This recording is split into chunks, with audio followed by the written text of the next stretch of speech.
I sat quietly at my 20th birthday party and transferred my entire multi-million-dollar inheritance from my grandparents into an ironclad blind trust. I left a dummy corporation in its place just as a precaution. 15 years later, at my parents' lavish anniversary gala, my mother handed me a $15,000 catering bill, bragging that they had just sold my useless dirt patch to fund my younger sister's white husband and his new commercial real estate firm.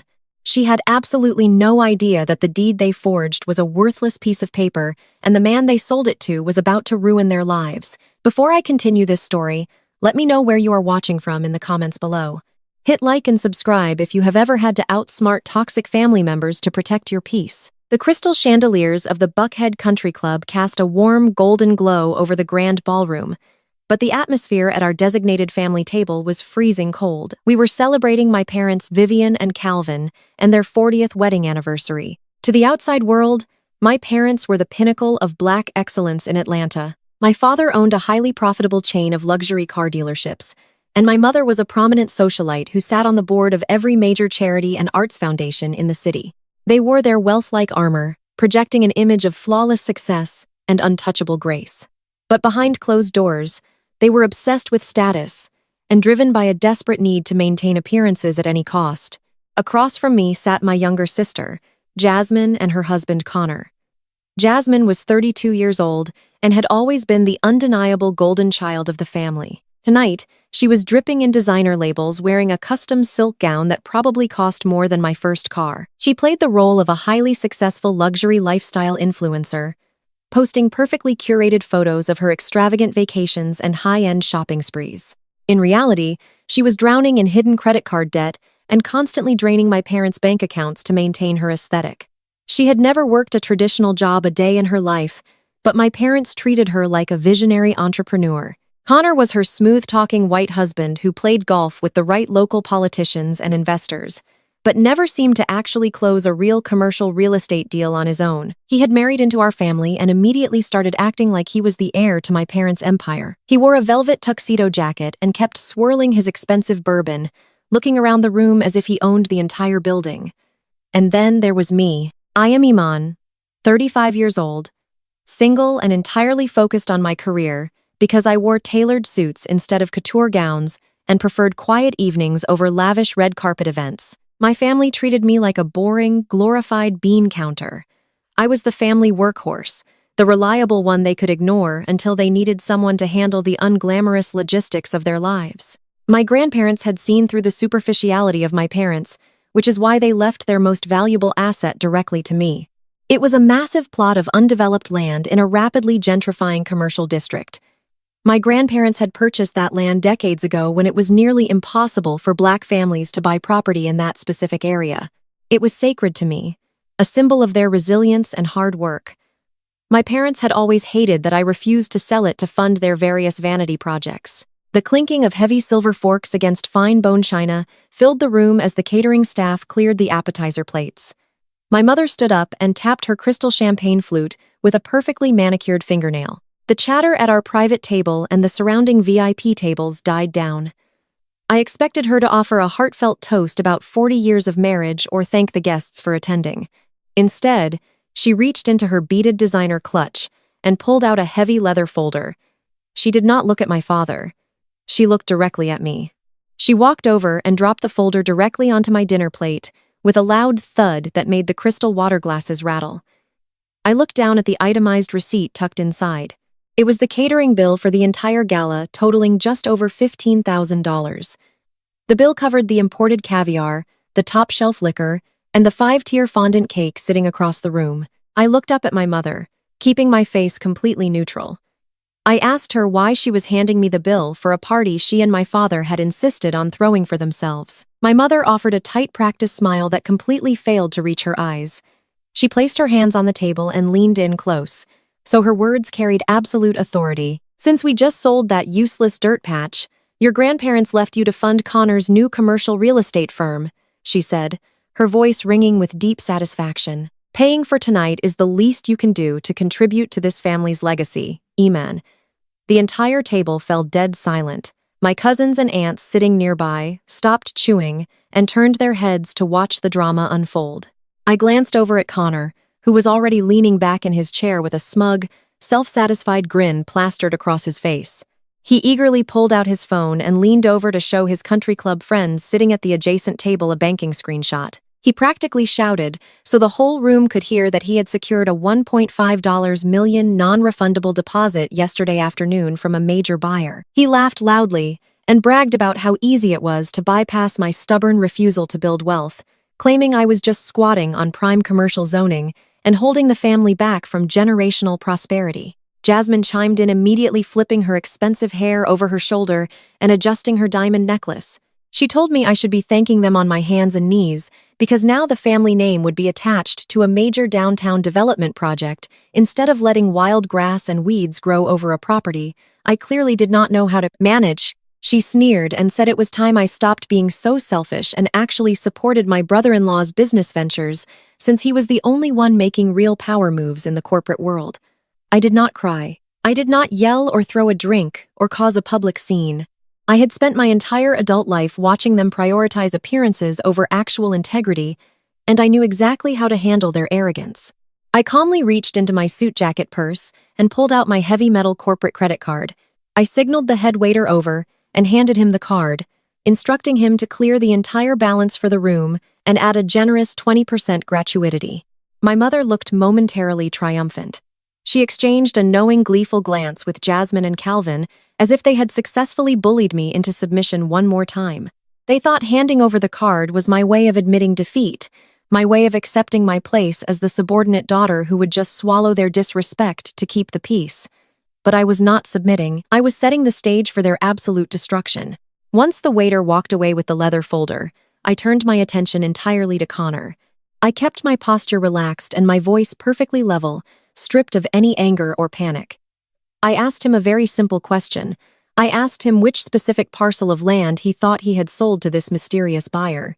Connor chuckled, shaking his head condescendingly, as if I were a slow child, asking a foolish question. He rattled off the exact geographical coordinates, the parcel identification numbers, and the street address of my grandparents' historic estate. He leaned forward, resting his elbows on the table, and boasted about how he found a high-profile buyer willing to pay millions above market value because the commercial zoning permits were already cleared and ready for high-rise construction. He smirked and asked me if I needed him to draw a diagram to explain how real estate transactions worked, since I was just a mid-level accounting clerk who only dealt with boring spreadsheets all day. I smiled back at him. It was a cold, calculated smile that instantly made the atmosphere at the table drop 10 degrees. My demeanor shifted entirely from the passive, obedient daughter to the federal investigator I actually was. I looked him dead in the eye and told him that I did not need him to explain a single thing to me about real estate law or financial transactions because I was not a mid-level accounting clerk. I revealed to the entire table what I actually did for a living, keeping my voice sharp and loud enough for the neighboring tables to hear every single syllable. I am a senior forensic accountant, I said, watching the color slowly begin to drain from Connor's face, and I specialize in prosecuting commercial real estate compliance fraud for the federal government. The waiter returned at that exact moment and placed the printed credit card receipt in front of me.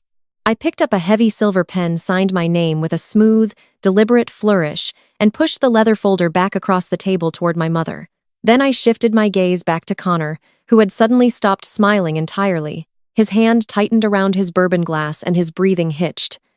"That is fascinating, Connor," I said, my voice slicing through the soft classical music playing in the background of the ballroom because the title you forged and sold yesterday afternoon expired 15 years ago. Connor's smug smile melted off his face so fast it almost looked painful. He let out a sharp, forced laugh, shaking his head as he looked around the table for support from his wealthy country club friends. He told me I was bluffing his voice, pitching up an octave in sudden panic. He insisted he had pulled the deed himself, filed the transfer, and had the county clerk approve it. He pointed a shaking finger at me and said, I could not just stand there making up fairy tales because I was jealous of their massive success. I did not raise my voice, and I certainly did not back down. I kept my eyes locked on him while I took a slow sip of my ice water. I told him I was not bluffing. I added that if he was actually half the commercial real estate mogul he pretended to be in front of his elite friends, he would know how to read a basic corporate tax filing before claiming a multi-million-dollar property as his own. For 15 years, I had sat at family dinners, swallowing their insults, and letting them call me a boring pencil pusher. For 15 years, I had watched them parade around Atlanta, pretending their wealth was built on hard work instead of deceit. I had waited patiently for the day their arrogance would finally outgrow their intelligence, and tonight was that day. I shifted my gaze away from him and looked directly at my father. Calvin sat frozen in his chair, his hands gripping the edge of the table so tightly his knuckles were turning gray. I told him this was about him, and that it had always been about him. I asked him if he really thought I was asleep that night 15 years ago on the eve of my 20th birthday. My mother. Vivian let out a loud gasp, her hand flying to her chest. She ordered me to keep my voice down and stop embarrassing the family, but I refused to let her interrupt me. I leaned forward, resting my arms on the pristine white tablecloth. I told my father I was sitting on the stairs in the dark while he was pacing the kitchen floor on his phone. I recounted how I heard every single word he said to his bookie. I heard him crying and begging for more time. I heard him promise those dangerous men that he was going to use my grandparents' historic land to secure a massive loan to cover his secret gambling debts. My father looked like all the air had been violently knocked out of his lungs. He opened his mouth to speak, but absolutely no sound came out. The surrounding guests were completely silent now, hanging on my every word. I continued my explanation with cold precision. I told them that the very next morning, while my parents were busy planning another ridiculous socialite gala to show off their fake wealth, I walked straight into a federal wealth management firm downtown. I took the estate my grandparents entrusted to me, and I legally transferred the entire thing into an ironclad blind trust. I locked it away behind miles of federal red tape, where none of them could ever touch a single blade of grass. Jasmine was staring at me, her jaw practically on the floor. Her designer facade was slipping, revealing the terrified little girl underneath. Connor interrupted me, his hands physically shaking now as he patted down his velvet tuxedo jacket. He argued that he saw the deed with his own eyes. He claimed my name was printed clearly on the limited liability company and that it was fully registered with the state. I smiled, but there was no warmth in my expression. I told Connor that I left a dummy corporation in its place. I explained that it was a legally worthless shell company on paper, just sitting there like a trap, waiting to see if my own family would ever be greedy enough to try and steal from me. I told him it took 15 years, but he and my sister finally took the bait. Connor shouted that I was lying, drawing even more stares from the surrounding ballroom tables. He frantically yanked his phone out of his pocket. His fingers were trembling so badly he dropped the device onto his dinner plate before snatching it back up. He scrambled to open the county property records application, desperate to prove me wrong in front of his wealthy peers, who were now watching him with sheer, unadulterated horror. He shoved the glowing screen toward my face, hissing that the transfer went through and the company was active. I did not even blink. I reached out and gently tapped my manicured fingernail against the bottom corner of his phone screen. I told him to look closer at the corporate identification number. I told him to look at the tax ID. I explained with the authority of a federal investigator that he was looking at a defunct entity. I broke it down for him slowly, stating that the state dissolved that shell company a decade ago for zero activity. Any contract signed under that corporate name was completely null and void. The deed he filed was nothing more than a piece of decorative paper. I looked him dead in the eye and told him he had forged my signature to sell a ghost. The silence in our section of the ballroom was absolute. The country club elites who had been cheering for Connor just moments ago were now shifting uncomfortably in their seats, physically backing away from our table to distance themselves from the impending fallout. Connor stared at the screen. His eyes darted back and forth, reading the fine print he had been too arrogant and eager to check before closing his fraudulent deal. The color drained from his face entirely, leaving him looking sickly and pale. The phone slipped from his fingers and clattered onto the table. He stumbled backward, his chair scraping loudly against the polished hardwood floor. He looked like a man who had just stepped off a cliff and was waiting to hit the ground. He turned slowly to my sister, his voice cracking with absolute terror. He whispered her name and told her they needed to wire the $1.5 million deposit back to the buyer right this second. He pleaded with her, saying they had to reverse the transaction before the buyer realized the title was fake. Jasmine let out a piercing, high-pitched shriek that shattered whatever dignity our family had left in that elegant room. Her flawless influencer persona completely disintegrated. She grabbed her expensive hair, digging her acrylic nails into her scalp. She wailed loudly, tears streaming down her face and ruining her designer makeup. She cried out that she could not return the money because it was already gone. Connor lost all his polished composure. He screamed at her, asking what she meant by the money being gone. He grabbed her by the shoulders, ignoring the shocked gasps from the guests around us. He demanded to know where the funds went, since they just received the wire transfer yesterday afternoon. Jasmine was sobbing hysterically now, her chest heaving as she tried to defend her actions. She cried out that she needed the money for her personal brand. She yelled that she had to keep up the aesthetic because her social media followers were starting to notice they were only renting their lifestyle. She confessed right there in front of everyone that she took $300,000 of the stolen deposit yesterday morning. She admitted to putting a non-refundable down payment on a luxury penthouse condo in Midtown Atlanta and buying a brand new luxury SUV in pure cash. She sobbed that she had to do it to look like they were winning in life. Connor staggered back away from her, looking like he was going to be physically sick right there on the ballroom floor. He choked out his words, running his trembling hands over his face in total disbelief. He repeated over and over that she spent the buyer's money without even securing the real land. He turned to me, his eyes wide with sheer panic. He begged me to fix the situation and sign over the real trust immediately. He cried that if I did not help him, the buyer would report him, and he was going to be arrested for federal wire fraud and sent to federal prison for a very long time. Watching him beg for my help after he had spent the entire evening humiliating me was the sweetest vindication I had ever experienced. I sat back in my chair completely unfazed by their emotional meltdown. I picked up my water glass and took another slow, deliberate sip. I told Connor I was not fixing anything. I reminded him that he dug this grave all by himself and now he was going to lie in it. My father finally snapped out of his paralyzed state. Calvin was a man who spent his entire life bullying car salesmen and intimidating dealership managers into submission. He was used to barking orders and having people scramble to obey. He lunged across the pristine white tablecloth, knocking over a crystal wine glass. Red wine spilled across the linen like blood, but he did not even notice. He grabbed my forearm, his heavy fingers digging painfully into the fabric of my tailored suit jacket. He lowered his voice into a dangerous growly tone, commanding me to stop playing games. He told me to call my trust attorneys right this second and authorize an emergency transfer. He demanded I pull the estate out of the blind trust and sign the real deed over to Connor immediately so they could retroactively legitimize the sale. He said I was going to fix this mess right now before the federal authorities got involved and destroyed the family name.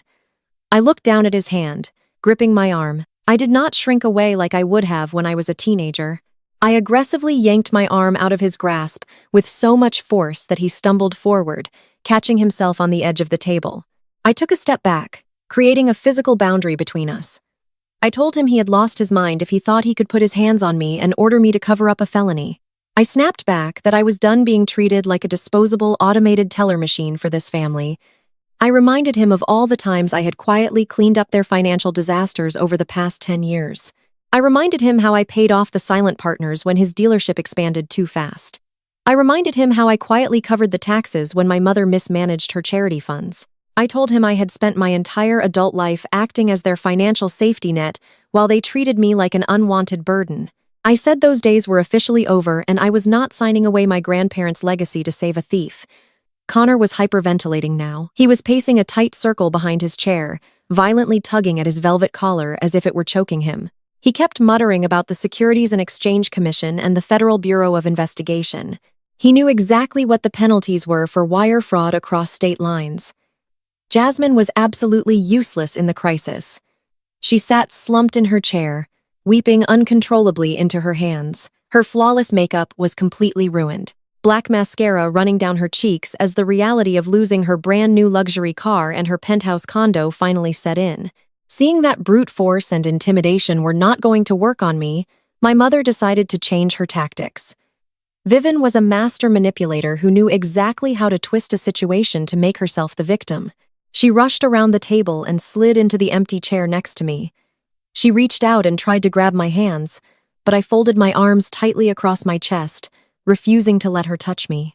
She dropped her voice into an urgent, pleading whisper, the exact same tone she used to solicit major donations at her high society galas. She attempted to guilt-trip me by weaponizing our culture and our heritage. She looked up at me with wide, desperate eyes, telling me that we are a prominent Black family in Atlanta and we have a generational legacy to uphold. She hissed that there is a whole world out there just waiting for successful Black folks to stumble and fail. She told me I could not let a federal fraud scandal attach itself to our family name because the media would completely destroy everything she and my father had spent 40 years building. She begged me to think about our community standing. She said I had a duty to protect our image of excellence against a society that wanted to see us locked up and ruined. She told me I had to sacrifice the land for the greater good of the family. I looked down at her, feeling absolutely nothing but profound disgust.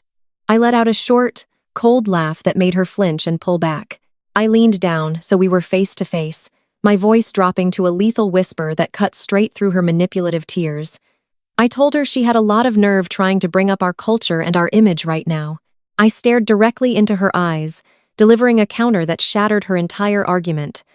I told her she forgot all about my blackness, my image, and my humanity. The second she stood by and watched her spoiled daughter let a white man forge my signature to steal my inheritance, I told her she was perfectly fine throwing her own black daughter to the wolves and letting me be robbed blind as long as it paid for her country club membership and kept up Jasmine's fake social media lifestyle. I said she did not care about black excellence. She only cared about her own selfish greed. I told her she had sold her soul a long time ago and I was not going to let her use my skin color as a shield to protect a criminal. My mother opened her mouth to argue, but the words died instantly in her throat. She froze, staring over my shoulder with a look of pure, unadulterated horror. The heavy mahogany doors of the grand ballroom had just swung open. The string quartet was still playing a soft classical melody in the corner, but all the oxygen seemed to completely vanish from our table. A tall, imposing man in a sharp, custom-tailored charcoal suit strode into the room. He was holding a highly expensive bottle of vintage champagne in one hand and walking with the unmistakable confidence of a man who owned everything he touched. It was Mr. Pierce, the notoriously ruthless Atlanta developer who had just wired $1.5 million to buy the Phantom land. He had a wide, victorious smile on his face, completely unaware that the deal of the century he thought he just closed was actually a massive federal crime. He was heading straight for our table, ready to celebrate his successful acquisition. Mr. Pierce moved across the ballroom floor with the kind of predatory grace that only comes from possessing more money than God. He was a towering figure in Atlanta real estate, an older white man with sharp features and tailored suits who had built his empire by crushing anyone who got in his way. He held that expensive bottle of vintage champagne in one hand and a set of crystal glasses in the other. I was smiling broadly, ready to toast to what he thought was a historic acquisition for his company. The moment my parents saw him approaching our table, their entire demeanor shifted with terrifying speed. It was a flawless instant code switch that I had watched them perform 1,000 times before. The vicious, desperate people who had just been screaming at me completely vanished. In the blink of an eye, my mother Vivian smoothed down her designer gown and arranged her features into the warm, elegant smile she used for magazine covers and charity galas. She nudged my sister Jasmine under the table, hissing at her to wipe her ruined mascara and sit up straight. My father Calvin was even faster. The panic completely drained from his face, replaced by the polished, charming mask of a successful luxury car dealer. He stood up straight, buttoning his tuxedo jacket. But before he stepped forward to greet our guest, he leaned down right next to my ear. He placed his heavy hand on my shoulder and squeezed the joint so hard I could feel my bones grinding together. His voice was a barely audible rasp meant only for me. He told me to wipe the look off my face and smile. He whispered that I was going to play along with this deal, or he would personally make sure I never worked in this city again. He told me I was going to nod my head and be the quiet, obedient daughter because he was not about to let me humiliate our proud black family in front of a white billionaire. I did not pull away this time. I just turned my head slightly and looked into his desperate, angry eyes. I let him see the absolute void of emotion in my own. I told him he was standing on the tracks and the train was already here. Connor was practically vibrating with terror. His velvet tuxedo jacket was visibly damp with sweat beneath his arms. He knew exactly who Mr. Pierce was, and he knew what kind of power the man wielded in the corporate world. Connor scrambled out of his chair, nearly tripping over his own expensive leather shoes. He rushed forward to intercept the developer before Pice could get too close to our side of the table. Connor threw on his best country club voice, loud and overly friendly, trying desperately to project the image of a seasoned real estate broker in control of his domain. He greeted Pice with exaggerated enthusiasm, holding out both of his trembling hands. He told Pice it was an absolute honor to see him tonight and suggested they take the champagne back to the private VIP lounge to discuss the final closing details away from the noise of the main ballroom. Connor was babbling his words, running together as he tried to physically block Pierce's view of me and the rest of the table. He laughed nervously, making some terrible joke about how family parties were always too chaotic for serious business talk. Mr. Pierce did not laugh. He did not smile. He did not even reach out to shake Connor's eagerly extended hand. Pierce stopped walking and looked at my brother-in-law with a cold, flat expression that bordered on absolute disgust. He looked at Connor the way a person might look at a piece of trash they had accidentally stepped on. Pice did not say a single word to him. He simply adjusted his grip on the champagne bottle and stepped right around Connor, completely ignoring his existence. Connor stood there frozen, his hands still hovering in the empty air, his face burning with public humiliation. The few guests at nearby tables who were watching the interaction began to whisper among themselves. In the elite social circles of Atlanta, being publicly ignored by a titan like Pierce was the ultimate death nail for a career. Pice closed the distance to our table. My mother immediately stepped forward, extending her hand gracefully. She introduced herself using her most melodic, high society voice, welcoming him to their anniversary gala and telling him how thrilled they were to merge their family legacy with his incredible vision for the city. She expected him to kiss her hand or offer some polite flattery about her beautiful event. Pierce completely ignored my mother, too. He walked right past her outstretched hand, leaving her standing awkwardly in her expensive gown. He bypassed my father, who was already opening his mouth to offer a charming greeting. Pice walked straight to my side of the table. The air in the room felt incredibly thin. My family watched in total stunned silence as this notoriously ruthless billionaire came to a respectful halt right in front of my chair. The aggressive, predatory look completely left his face. He set the bottle of champagne down on the white linen cloth and stood up straight, offering me a polite, formal nod. I extended his right hand toward me. His voice was warm and filled with genuine professional respect when he spoke. He said it was an absolute pleasure to see me outside of the federal building. He called me director. My mother let out a small, choked gasp. My father stared at Pierce and then at me, his eyes wide with sheer disbelief. Jasmine, who was still dabbing at her ruined makeup, completely froze, her mouth hanging open. Connor had slowly turned around from where he had been rejected, and he looked like he was about to pass out on the floral carpet. I stood up from my chair, taking my time. I smoothed the lapels of my tailored suit, looking Pierce in the eye. I reached out and shook his hand with a firm, confident grip. I told him it was a surprise to see him at a social event, but that Atlanta was a surprisingly small city when it came to real estate. Pierce chuckled warmly, clearly oblivious to the absolute terror radiating from the people standing around me. He told me he was here to celebrate a massive acquisition for his firm. He gestured casually toward Connor, who was now visibly swaying on his feet.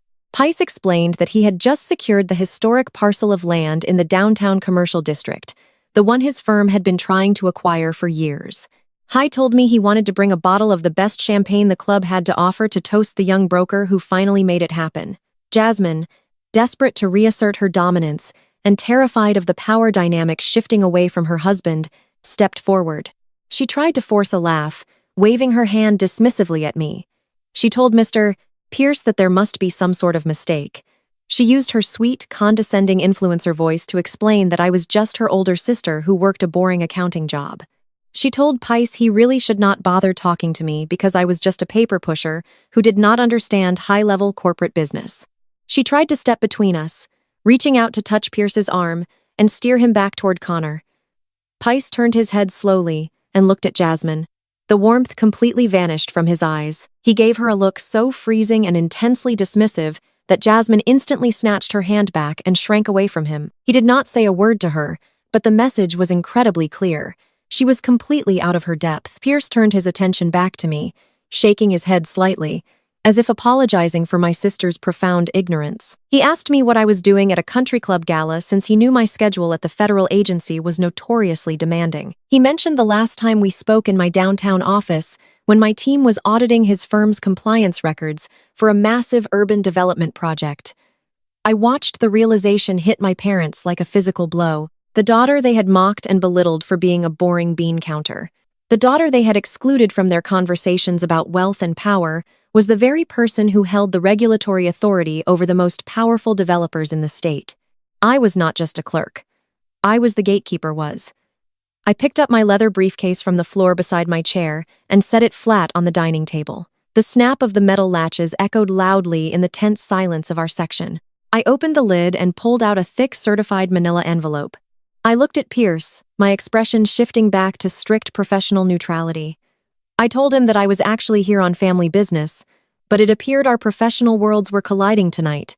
I handed the certified copy of the actual trust documents directly to him. The paper was thick, bearing the official federal seal and the active tax identification numbers of the blind trust that held my grandparents' estate. I looked him straight in the eye and kept my voice perfectly steady. My words cut through the remaining gala music like a knife. I told Mr. Pierce that the man pouring his champagne had just sold him a forged title. I told him that my brother-in-law had committed federal wire fraud and that his $1.5 million deposit was already gone. The polite smile vanished from Mr. Pierce's face so fast it was like a light bulb shattering in the dark. He did not yell. He did not cause a chaotic scene. Men with his level of wealth and power do not need to raise their voices to destroy you. He simply reached out and took the certified federal documents from my hands. He adjusted his suit jacket and spent a long, agonizing minute reading over the active tax identification numbers and the official federal seals proving that my blind trust was the only legal owner of that land. He slowly lowered the papers and turned his attention to my brother-in-law. Connor looked like a man standing on the gallows waiting for the floor to drop. Mr. Pierce stepped closer to him, invading his personal space. His voice dropped into a lethal corporate growl.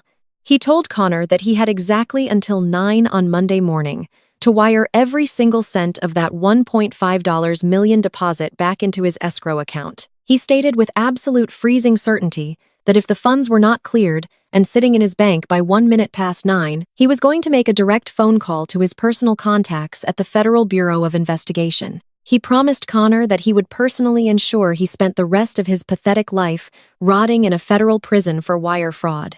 Mr. Pierce did not wait for an apology. He did not wait for an explanation. He turned on his heel and walked straight out of the Buckhead Country Club, leaving his expensive bottle of vintage champagne sitting untouched on our table.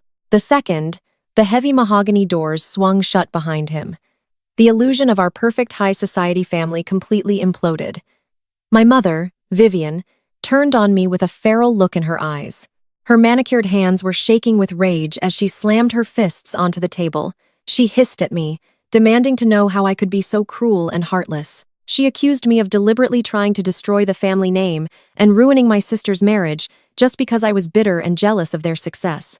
My father, Calvin, joined in his face, dark with fury. He pointed a trembling finger at my chest and growled that I had just signed a death warrant for his luxury car dealerships because the scandal would ruin his credit with every major bank in Atlanta. I sat there listening to them blame me for the crimes they had committed.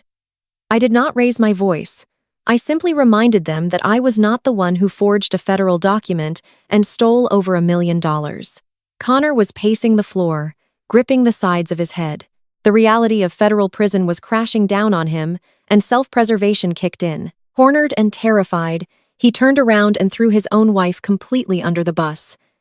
He pointed at Jasmine and screamed at the top of his lungs that the forgery was entirely her idea. He yelled that he never wanted to do it, but Jasmine had practically begged him to forge my signature because she was drowning in over $100,000 of hidden credit card debt. He exposed to our parents and everyone listening that Jasmine's entire luxury influencer lifestyle was a complete scam and that she had threatened to leave him if he did not find a way to fund her shopping addiction. Jasmine went absolutely ballistic.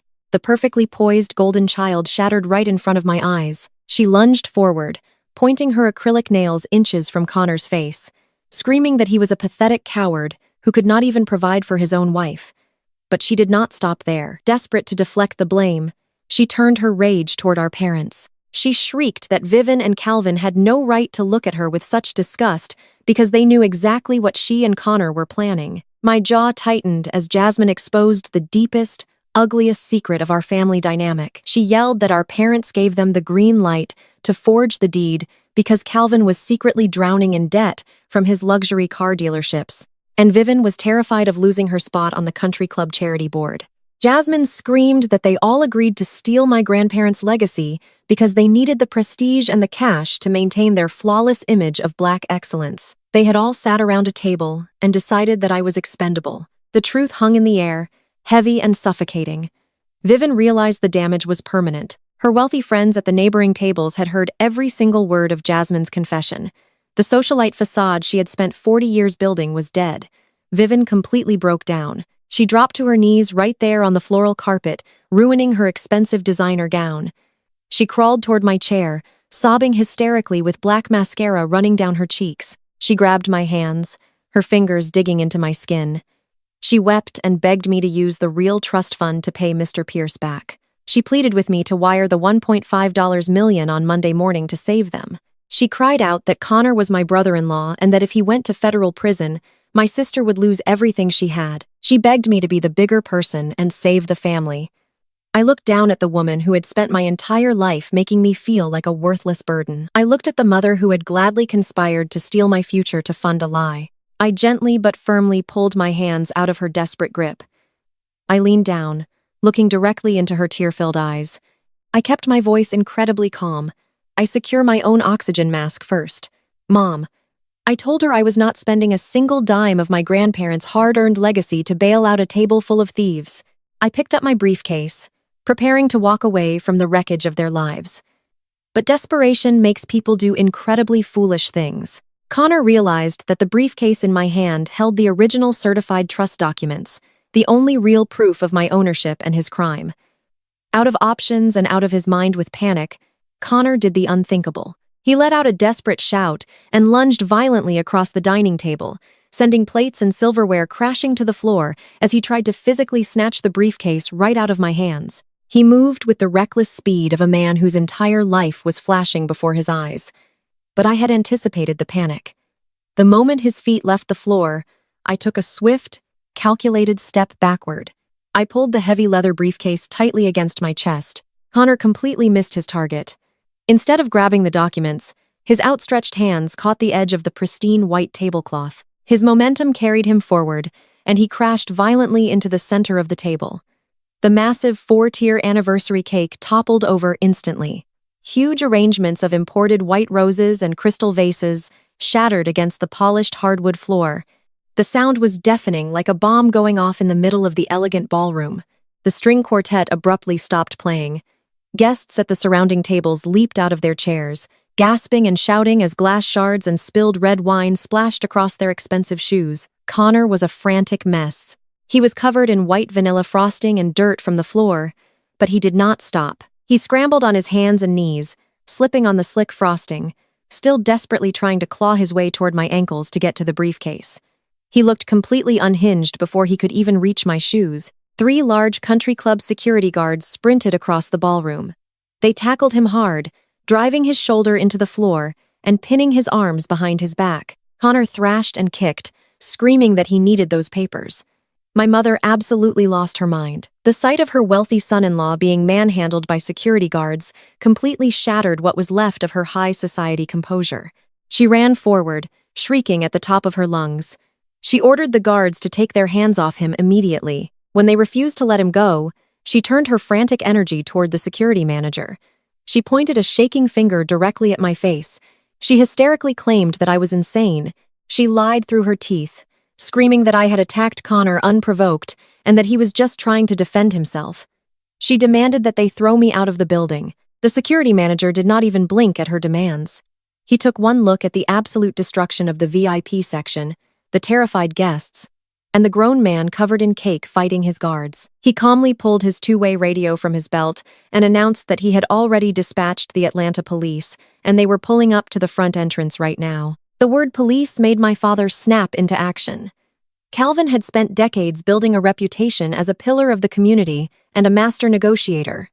He puffed out his chest and marched over to the security manager. He lowered his voice using his deep, authoritative tone, trying to command the situation.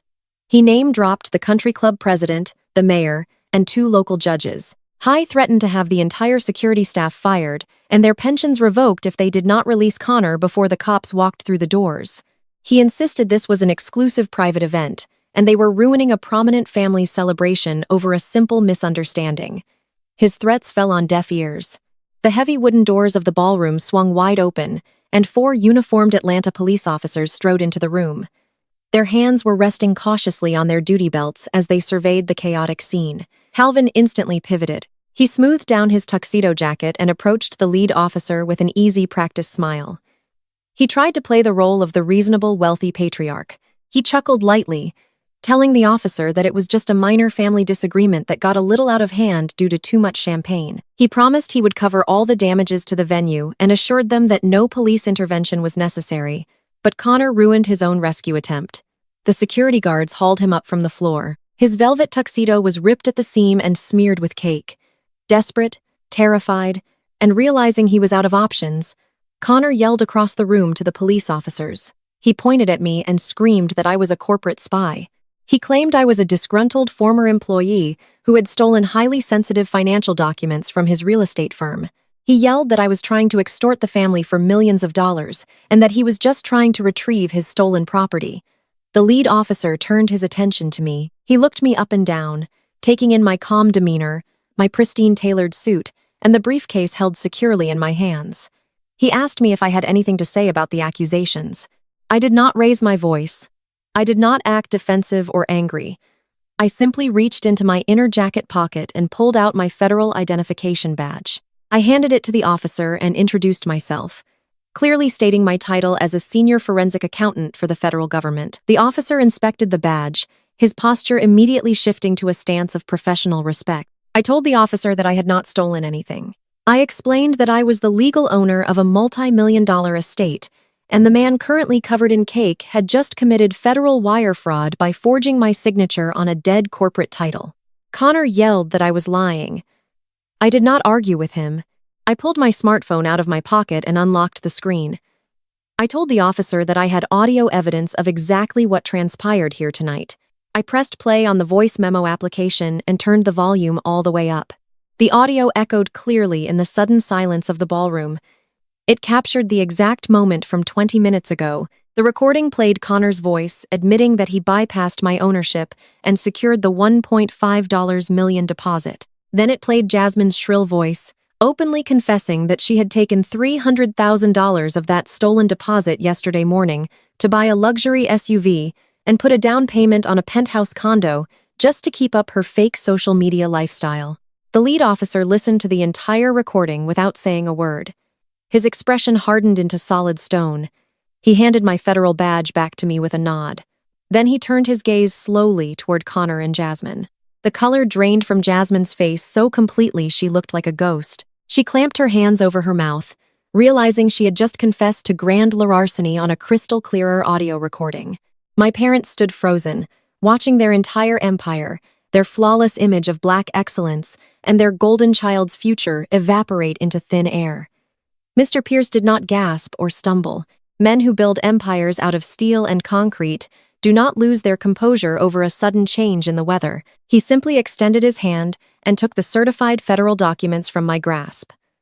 The ballroom seemed to hold its collective breath as he flipped open the heavy manila folder. He adjusted his tailored suit jacket and spent a long, agonizing minute reading over the active tax identification numbers and the official federal seals. He traced the lines of text with his eyes, verifying that my blind trust was the absolute only legal owner of the estate. When he finished reading, he slowly lowered the papers and turned his attention back to my brother-in-law.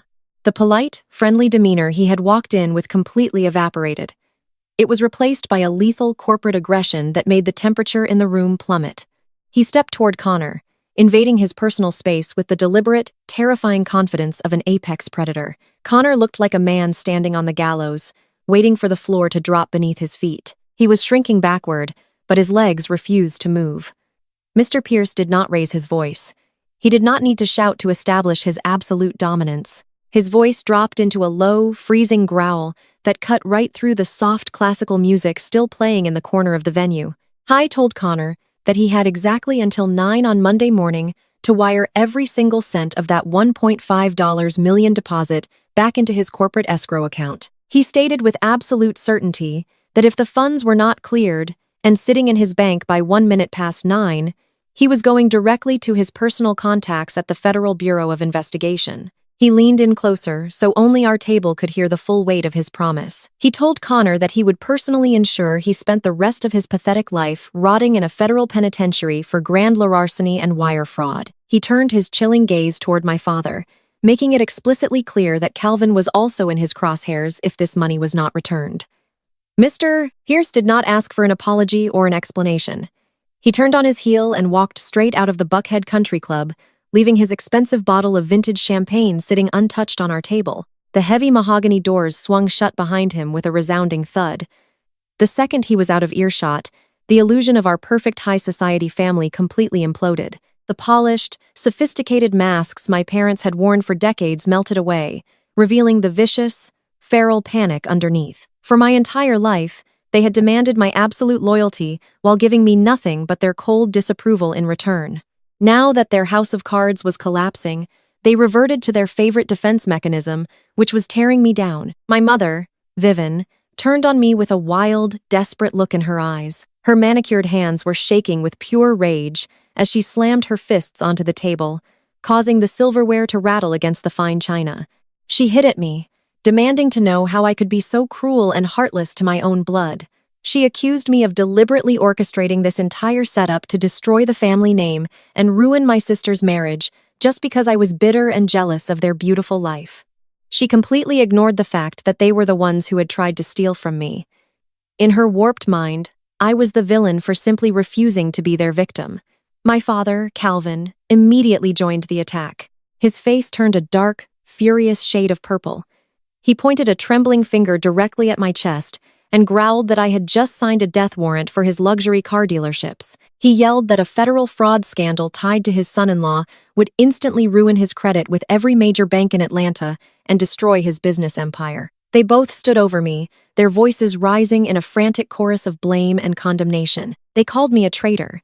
They said I was an ungrateful daughter who had just thrown her own family to the wolves. They tried to tell me that I owed them my silence and my compliance because they had put a roof over my head when I was a child. They tried to say that my actions tonight were a direct betrayal of our community standing, and that I was tearing down generations of hard work out of sheer spite.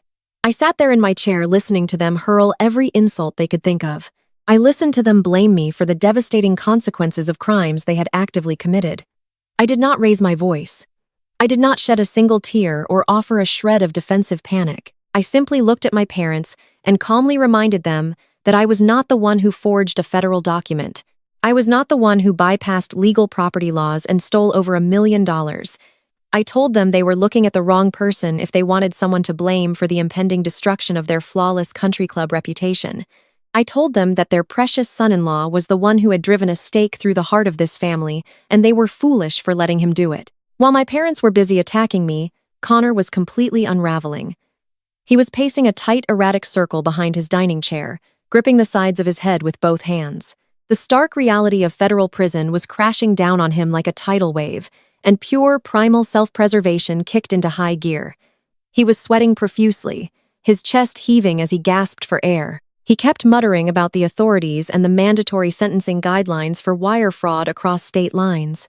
He realized with absolute horror that his country club connections and his white privilege were not going to save him from a federal indictment. He looked at my parents who were still screaming at me and realized that their anger was not going to fix this. Blaming me might protect their fragile egos, but it would not put $1.5 million back into the developer's escrow account by Monday morning. Cornered, terrified, and realizing he was entirely out of options, Connor snapped. He stopped pacing and spun around to face his wife. The golden couple who had spent the entire evening looking down on everyone else completely fractured. Connor threw Jasmine directly under the bus with a velocity that shocked even me. He pointed a shaking finger at her and screamed at the top of his lungs that the forgery was entirely her idea. His voice cracked with a panic as he yelled that he never wanted to pull the fake title, but Jasmine had practically begged him to forge my signature. He did not stop there. The floodgates opened, and every toxic secret they had been hiding poured out into the open for our parents and the surrounding tables to hear. Connor screamed that Jasmine was drowning in over $100,000 of hidden credit card debt.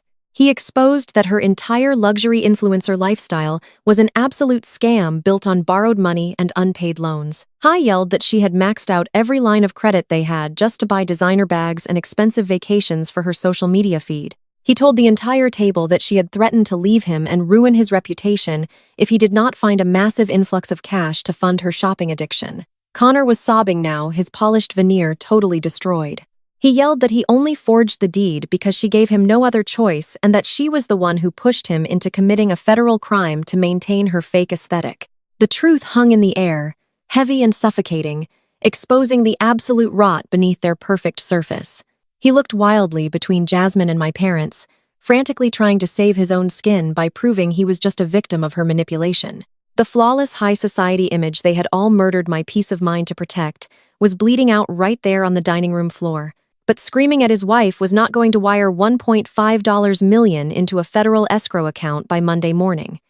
Connor knew that. As he stood there gasping for air, his wild eyes darted away from Jasmine and locked directly onto the leather briefcase resting on the table near my right hand. He realized with a sudden, terrifying clarity that the briefcase held the original certified trust documents and the only tangible proof of my ownership. If he could just get his hands on that paperwork, he thought he could destroy the evidence and buy himself enough time to figure a way out of a federal indictment. He moved with the reckless, erratic speed of a man whose entire life was flashing before his eyes. He let out a desperate, guttural shout and lunged violently across the dining table, trying to physically snatch the briefcase right out of my hands. But I had spent my entire career anticipating the panicked reactions of cornered criminals. The moment his feet left the floor, I took a swift, calculated step backward and pulled the heavy leather briefcase tightly against my chest. Connor completely missed his target. Instead of grabbing the documents, his outstretched hands caught the edge of the pristine white tablecloth.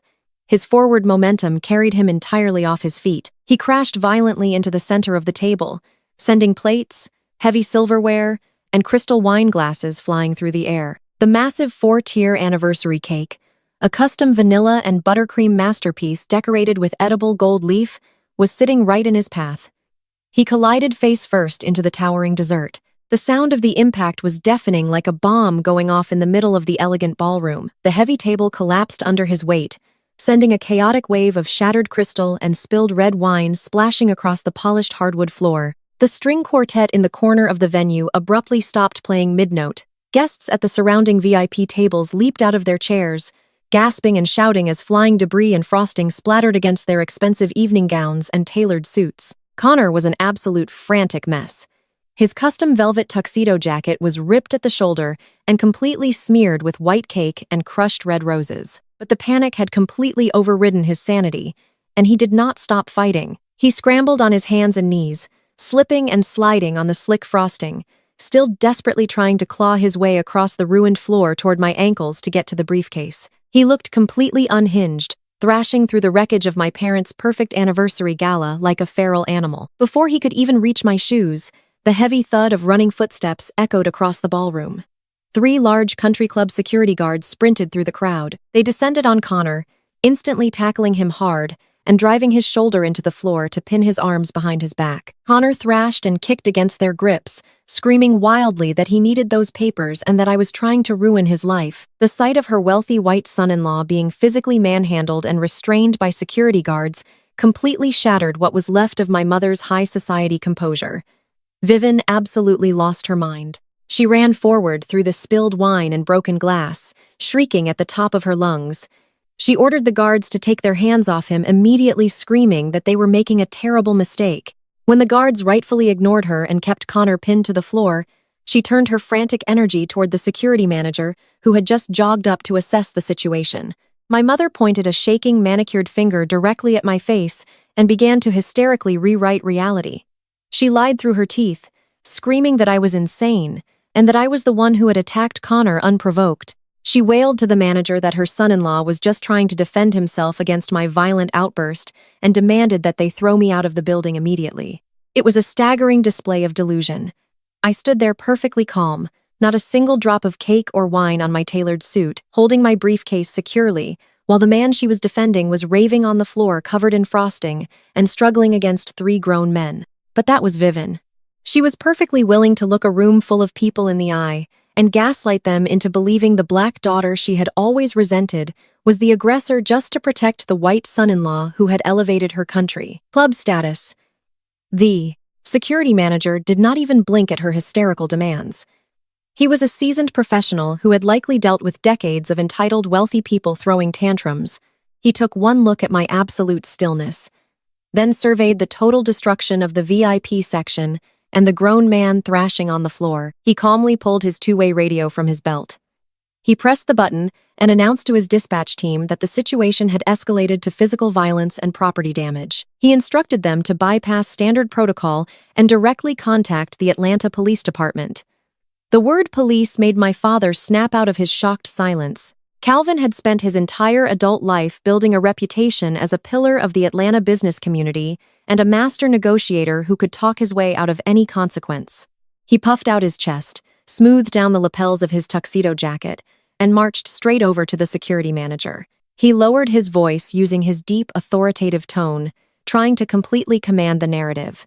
He stepped into the manager's personal space and attempted to leverage every ounce of his social standing. He firmly stated that calling the authorities was a massive overreaction to a simple family disagreement that got a little out of hand due to high emotions and too much champagne. He promised he would pull out his checkbook right now and cover all the damages to the venue, including an extensive inconvenience fee for the staff. He aggressively dropped the country club president, the city mayor, and 2 local judges attempting to intimidate the manager into submission.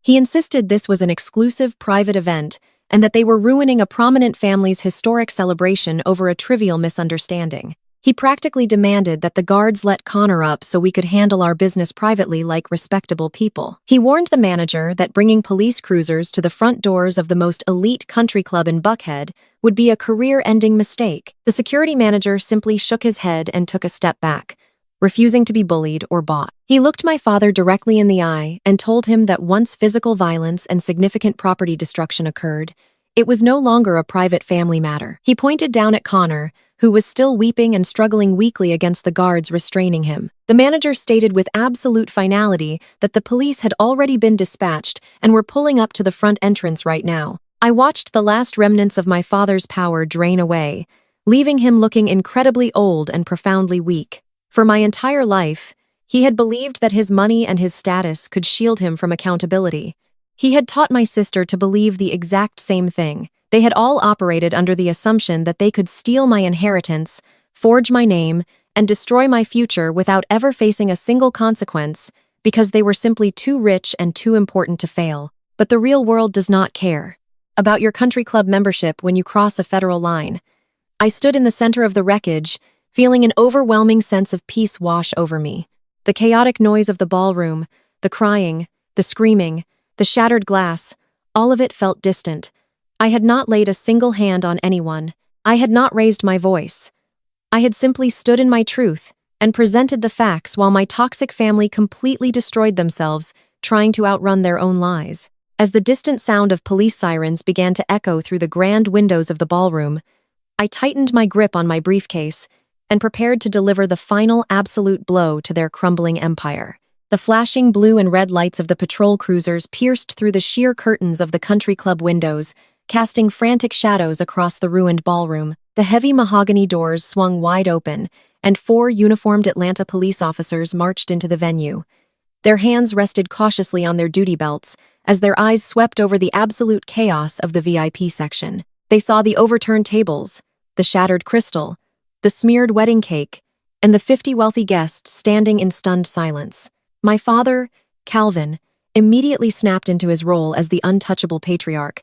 He had spent decades building his reputation as a pillar of the Atlanta business community and a master manipulator who could charm his way out of any consequence. He smoothed down the lapels of his tuxedo jacket, completely ignoring the red wine splattered near his shoes, and approached the lead officer with an easy practice smile. I extended his hand, trying to project the image of a reasonable, wealthy man dealing with an unfortunate nuisance. He chuckled lightly, using his deep, resonant voice to tell the officer that everything was perfectly fine. He claimed it was just a minor family disagreement that got a little out of hand because emotions were running high and the champagne had been flowing too freely. He promised the officers that he would personally write a check right now to cover all the damages to the venue and assured them that absolutely no police intervention was necessary. He tried to politely usher them back toward the lobby, telling them they could go back to fighting real crime while we handled our private family business.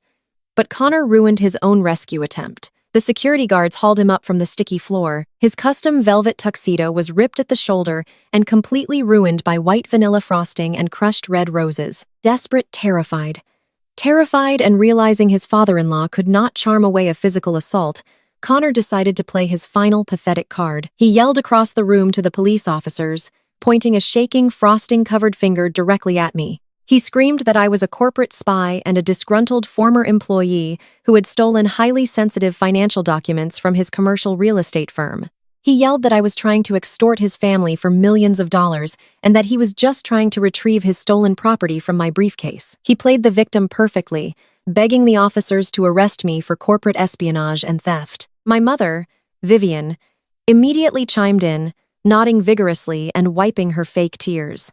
She told the officers that her son-in-law was telling the truth and that I had always been the unstable, jealous sister trying to tear down my family. The lead officer turned his attention away from my father and walked over to me. He looked me up and down, taking in my completely calm demeanor, my pristine tailored suit, and the heavy leather briefcase held securely in my hands. He then looked back at Connor, who was panting and struggling against the security guards, looking like a complete maniac. The officer asked me if I had anything to say about these accusations of theft and extortion. I did not raise my voice. I did not act defensive or angry. I did not even look at my parents. I simply reached into my inner suit jacket pocket and pulled out my federal identification badge. I handed it to the lead officer and introduced myself clearly. I stated my full name and my official title as a senior forensic accountant for the federal government specializing in real estate compliance. The officer inspected the badge carefully. The moment he recognized the federal seal, his posture immediately shifted from suspicion to a stance of professional respect. He handed the badge back to me with a nod. I looked the officer in the eye and told him that I had not stolen a single piece of paper from anyone. I explained that I was the sole legal owner of a multi-million-dollar estate, and the man currently covered in cake across the room had just committed federal wire fraud by forging my signature on a dead corporate title to sell land he did not own. Connor yelled that I was a liar and that I was making everything up. He screamed that he had the legal right to sell the property and that I was just a crazy woman trying to ruin a legitimate business deal. I did not argue with him. I calmly reached into my pocket and pulled out my smartphone. I unlocked the screen and told the lead officer that I did not expect him to just take my word for it. I explained that I had direct audio evidence of exactly what had transpired at this dinner table before the physical altercation began. I opened my voice memo application, pressed play, and turned the volume all the way up so the sound would carry across the quiet ballroom. The audio recording echoed perfectly in the tense silence of the country club. It captured the exact conversation from 20 minutes prior with absolute clarity. The recording played Connor's arrogant voice, admitting that he bypassed my ownership and secured the $1.5 million deposit from the developer. Then the audio shifted to my sister Jasmine. Her shrill, panicked voice filled the room openly, confessing that she had taken $300,000 of that stolen deposit yesterday morning. Everyone in the room heard her admit to using the stolen funds to buy a brand new luxury sports utility vehicle and put a non-refundable down payment on a penthouse condo just to keep up her fake social media influencer lifestyle. The lead officer listened to the entire recording without saying a single word. When the audio finished playing, his expression hardened into solid stone. He turned his gaze slowly away from me and locked eyes with Connor and Jasmine. The color drained from Jasmine's face so completely she looked like she might pass out. She clamped both of her hands over her mouth, her eyes wide with absolute terror. She realized in that exact moment that she had just confessed to grand larceny and federal wire fraud on a crystal-clear audio recording, and she had done it right in front of the police. My parents stood frozen in place. Calvin dropped his charming smile, and Vivian stopped her fake crying. They watched in sheer, unadulterated horror as their entire empire, their flawless image of black excellence, their country club status, and their golden child's future evaporated into thin air. The trap I set 15 years ago had finally snapped shut, and there was absolutely nothing their money or their social standing could do to save them. Now, The lead police officer did not ask any more questions. He had heard absolutely enough. He reached out and handed my phone back to me with a brief professional nod of acknowledgement. Then he turned his full attention to Connor. The officer signaled to his partner, and they moved in perfect unison toward the messy wreckage of the dining table. The country club's security guards took a coordinated step back, allowing the local authorities to take complete control of the situation. The lead officer grabbed Connor's frosting-covered arm and firmly twisted it behind his back. The sharp metallic click of handcuffs, snapping shut, echoed loudly through the ballroom. The sound was incredibly final and deeply satisfying. The officer began reading Connor his Miranda rights in a loud, clear voice that carried over the shocked whispers of the remaining guests. He told Connor he had the right to remain silent and that anything he said could and would be used against him in a court of law. Connor began to hyperventilate. His chest heaved as he cried and begged the officers to wait, claiming it was all just a terrible misunderstanding and that he could easily get the money back. His pleas were pathetic and completely useless. The officers ignored his sobbing and held him firmly in place. Seeing her husband in handcuffs completely broke whatever fragile grip Jasmine still had on reality. She let out a blood-curdling shriek and launched herself toward our father. She grabbed the lapels of Calvin's expensive tuxedo jacket, shaking him violently. She begged him to do something. She cried out for him to call his powerful political friends or write a massive check to bail Connor out. She demanded that he fix the situation right now before they took her husband away to a holding cell. But Calvin was completely paralyzed. The arrogant patriarch who always had a solution and a wad of cash to make his problems disappear was entirely out of options. His face was a sickly shade of gray, and his hands hung uselessly by his sides. He knew the absolute truth about his own finances. His luxury car dealerships were heavily mortgaged, and his business accounts were leveraged to the absolute limit just to support their extravagant daily lifestyle. He did not have $1, $5 million in liquid cash sitting in a bank account. He could not write a check to save his son-in-law because the check would bounce and send him to prison right alongside Connor. He stared blankly at Jasmine, unable to offer her a single word of comfort or a single dollar of rescue. Vivian was still on the floor, weeping into her hands. The entire room of elite Atlanta socialites was watching their spectacular downfall. The flawless image of prosperity and grace they had spent 40 years meticulously constructing was totally demolished in a matter of minutes. I stood there watching the chaos unfold, feeling an incredible sense of clarity. For my entire life, they had made me feel like I was the broken one. They had constantly told me I was not smart enough or successful enough to belong at their table. Now they were drowning in a desperate mess of their own making, and my hands were completely clean. Just as the police officers were preparing to march Connor out of the ballroom and into the back of a squad car, the heavy wooden doors of the venue swung open once again. 3 men dressed in immaculate dark suits walked into the room. They moved with a synchronized, predatory confidence. They were carrying sleek leather briefcases, and their expressions were entirely void of any emotion. They did not look like party guests or country club members. They looked like corporate executioners. They were Mr. Pierce's high-powered legal team.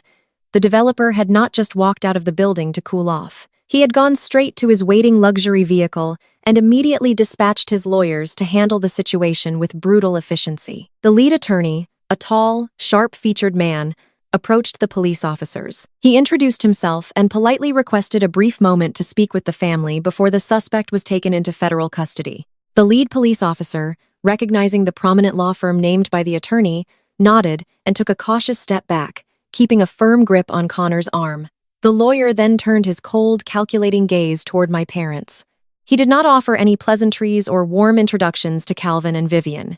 He simply opened his briefcase and pulled out a thick stack of complex legal documents. The lawyer spoke in a clear, carrying voice, ensuring that my parents understood the absolute gravity of the situation. He stated that Mr. Pierce was not a man who waited patiently for his money to be returned. He explained that Mr. Pierce knew the $1.5 million deposit had already been spent on luxury cars and real estate down payments based on the audio confession he just heard about. The lawyer made it clear that Mr. Pierce had no intention of waiting until Monday morning to see if Connor could magically produce the stolen funds. Instead, the legal team was here to offer my family one final brutal way out of a massive federal indictment. The terms were completely non-negotiable.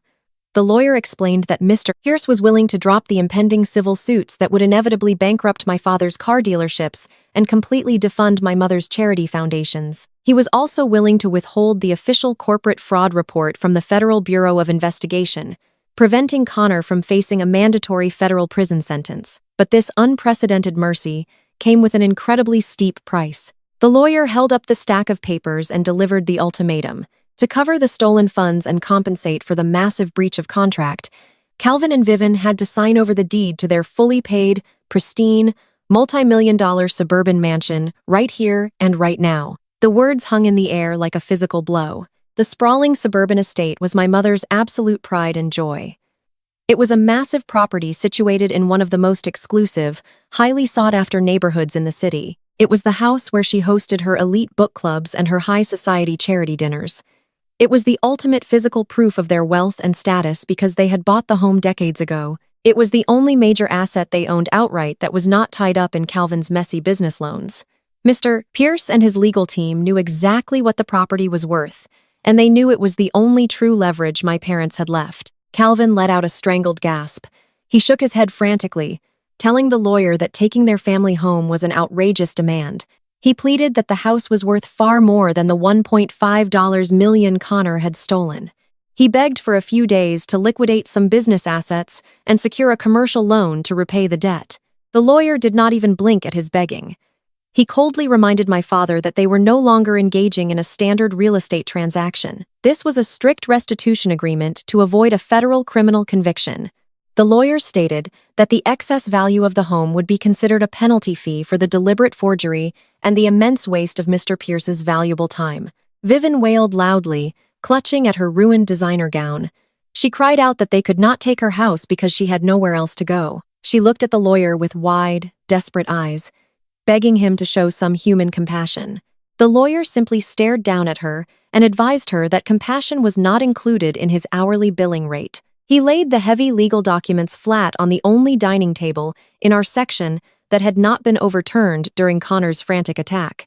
He pulled a silver pen from his pocket and placed it precisely next to the signature line. He looked directly at my father and delivered the final countdown. He told Calvin he had exactly 2 minutes to decide. He could either sign the property transfer right now and keep his son-in-law out of a federal penitentiary, or he could refuse and watch the police drag Connor out the front doors in handcuffs. The lawyer promised that if they chose to refuse, his firm would file the civil lawsuits first thing Monday morning, ensuring that every bank account and asset my parents possessed would be completely frozen by noon. They were entirely cornered. The trap was absolute, and there was no amount of charming manipulation or country club influence that could save them from the consequences of their own greed. The heavy silence following the lawyer's ultimatum was absolute. For the first time in my life, my parents had absolutely nothing to say. Calvin stood frozen, staring at the silver pen resting on the legal documents. His chest heaved as his brain desperately tried to calculate a way out of a trap that had no exit. The sprawling estate the lawyer was demanding was not just a house. It was the crown jewel of my parents' carefully curated black elite image. It was the venue for their high society galas, the backdrop for their magazine features, and the only tangible asset they owned free and clear. To sign it over meant immediate, undeniable social death. Calvin turned his panicked eyes away from the lawyer and looked frantically toward his golden child. He looked at Jasmine, who was still clutching her ruined designer dress. He stepped toward her, his voice cracking with a desperate, pleading tone I had never heard him use before. He begged Jasmine to step up. He told her she had to call her bank right now and reverse the down payment on the penthouse condo. He pleaded with her to hand over the keys to the brand new luxury SUV she bought yesterday and to pawn every single diamond necklace and designer bag she owned. He told her if they liquidated everything she had just purchased with the stolen money, they could close the gap and satisfy the developer's demand without losing the family home. I watched Jasmine's face contort into a mask of pure, unadulterated horror. The suggestion that she should sacrifice her material possessions to save her own husband and her parents from ruin was completely incomprehensible to her. She physically recoiled from our father backing away, as if he had just asked her to cut off her own arm. She vehemently shook her head, her acrylic nails digging into her own skin. She screamed that she absolutely would not do it. She shrieked that she could not give up the condo or the car because she had already posted about them to her hundreds of thousands of social media followers. She cried that her entire brand was built on projecting wealth, and if she suddenly lost all her luxury items, she would be a laughingstock. She yelled that she refused to be homeless, and she absolutely refused to be embarrassed on the internet. Vivian gasped, reaching out a trembling hand toward her favorite daughter. She sobbed, asking Jasmine how she could be so selfish when her husband was literally standing 10 feet away in police handcuffs facing federal prison. Jasmine did not soften. She did not show a single ounce of empathy or loyalty. The spoiled, entitled monster. My parents had spent 32 years creating turned her viciousness directly onto her creators. Jasmine pointed a finger right in our mother's face. She screamed that this was all their fault to begin with. She yelled that Vivian and Calvin were the ones who put so much pressure on her to marry a rich, white commercial broker to elevate the family status. She shrieked that they were the ones who taught her that appearances mattered more than anything else. Jasmine stomped her foot on the ruined floral carpet and demanded that our parents sign over their house immediately. She cried hysterically that they owed it to her. She said they had lived their lives and had their time in the spotlight, but her life as an influencer was just beginning. She yelled that if Connor went to federal prison, she would be tied to a convicted felon, and her brand would be permanently destroyed. She demanded her parents sacrifice their lifelong home so she did not have to suffer the consequences of her own greed. The sheer audacity of her demands sucked the remaining air out of the room. I stood quietly near the police officers, watching the devastating realization finally wash over my parents' faces. It was a profound, crushing moment of clarity. Calvin and Vivian stared at Jasmine as if looking at a total stranger. The shiny, flawless illusion of their golden child completely shattered, leaving behind nothing but a hollow, greedy parasite. They realized in that exact moment that they had spent my entire life breaking my back to pave the way for a daughter who would gladly throw them onto the street just to keep her luxury car. They realized they had sacrificed their only loyal, hard-working child, the one who had actually built a legitimate career and quietly protected them for years just to appease a superficial brat who was selling them out in a heartbeat. Vivian let out a low, agonizing sob that sounded like it was being ripped straight from her soul. She covered her face with her hands, unable to look at Jasmine for a second longer. Calvin looked completely broken. His shoulders slumped, and the authoritative posture he had maintained for decades completely collapsed. He looked like an old, defeated man who had just realized his entire life was a meaningless lie. The lead corporate lawyer checked his expensive wristwatch. He tapped his finger on the glass face and coldly announced that they had exactly 30 seconds left before he instructed the police officers to proceed with the arrest and transport the suspect to the federal holding facility, downtown. Connor began to weep loudly from where the officers were holding him. He begged Calvin to sign the papers, crying out that he would pay them back someday and promising that he would make it right. It was the pathetic plea of a coward who had completely run out of leverage. Calvin slowly turned away from Jasmine. He did not look at me. He could not bring himself to meet my eyes because the shame was too absolute. He walked heavily toward the only cocktail table in our section that was not entirely shattered. The glass top was cracked and smeared with spilled wine, but it was still standing. The lawyer followed him, pulling the preliminary lien documents and the deed transfer paperwork from his folder. He laid the heavy stack of papers out on the cracked glass. He placed the silver pen right next to the signature line. Vivian stumbled over to the table, her ruined designer gown dragging heavily across the sticky floor.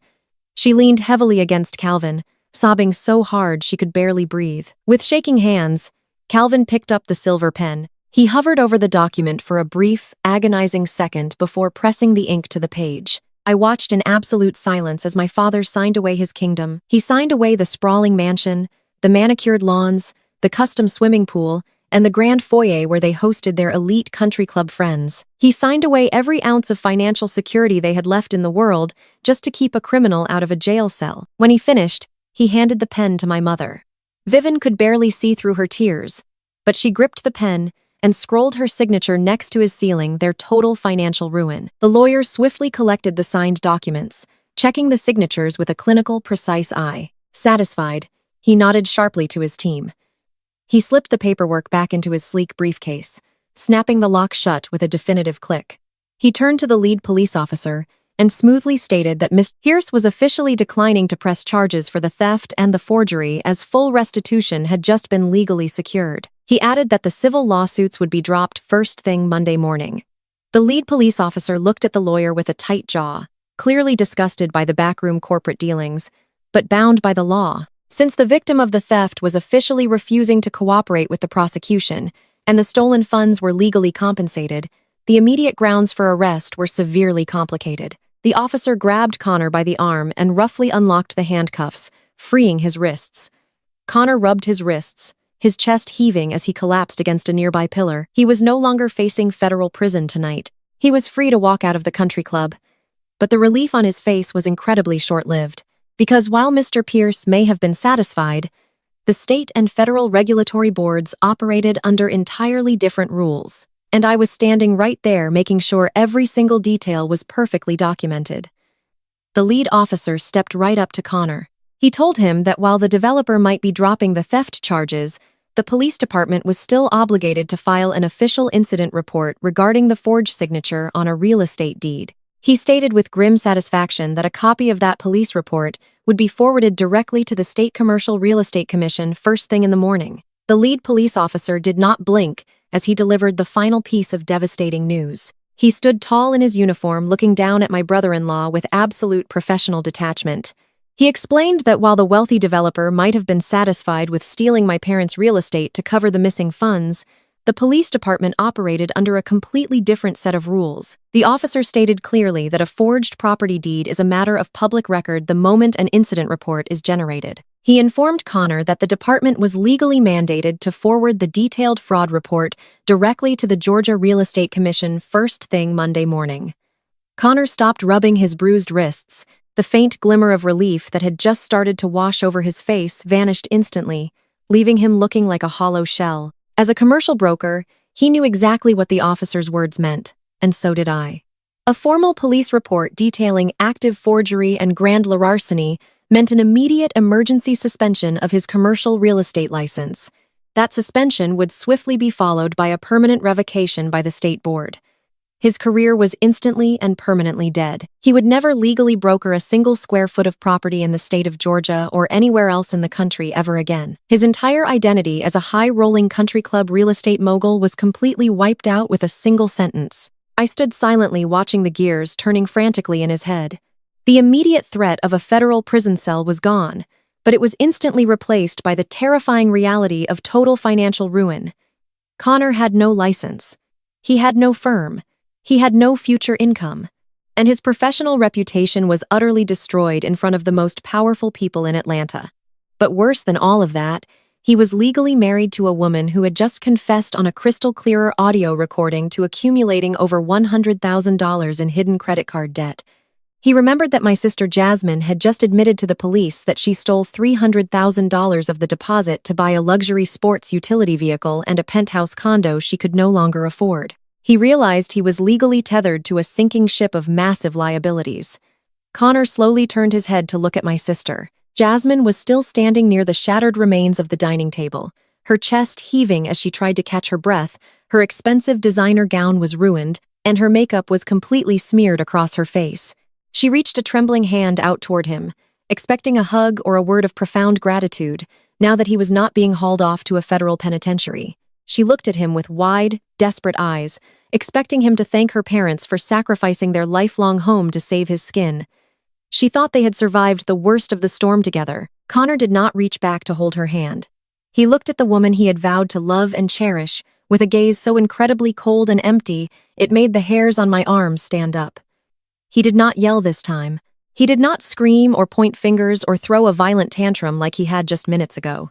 The sheer panic had left his body replaced entirely by the cold, calculating instinct of pure self-preservation. He simply adjusted his torn and frosting-covered velvet tuxedo jacket and delivered the final fatal blow to their marriage. He looked down at Jasmine and told her she was completely out of her mind if she thought he was going down with her. He stated in a flat, emotionless voice that he was contacting his attorney the very second the law offices opened tomorrow morning. He told her he was filing for divorce immediately to legally shield whatever personal assets he had left from her massive mountain of debt. He looked at her not with love, but with absolute disgust. He said she was a financial parasite who had manipulated him into committing a federal crime just to fund her fake internet lifestyle. He told her he was cutting his losses right here and leaving her to drown in the debt she created. Jasmine froze, completely paralyzed by the sheer brutality of his words.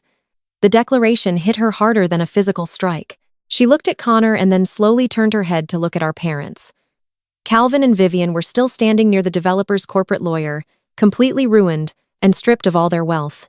Jasmine had literally just forced our mother and father to sign away their multi-million-dollar suburban mansion to keep her husband out of handcuffs. She had demanded that her parents give up their financial security and their only tangible asset to protect her marriage and her social status. She had sacrificed the only two people in the world who unconditionally supported and enabled her. And she had done it all to save a man who dropped her the absolute second she was no longer profitable to him. The realization of what she had done and what she had lost crashed over Jasmine all at once. A low, agonizing wail ripped from her throat. It was not her usual manipulative crying or her performative victim routine. It was raw, devastating sound of a woman realizing her entire life was a lie, and she had absolutely no one left to blame but herself. Her knees buckled beneath her, and she collapsed onto the sticky, ruined floor of the ballroom. She sobbed uncontrollably, digging her acrylic nails into her hair and rocking back and forth in the wreckage of the anniversary party. She begged Connor not to leave her, crying out that she did it all for them and that she gave up her parents' house just to save his life. She pleaded with him to stay, telling him they could figure it out and start over. Connor did not even blink at her tears. He did not offer her a single ounce of comfort or pity. He just turned his back on his sobbing wife, stepped over the shattered crystal on the floor, and walked toward the exit of the ballroom without a single shred of remorse. I watched him walk away, leaving my sister weeping on the floor.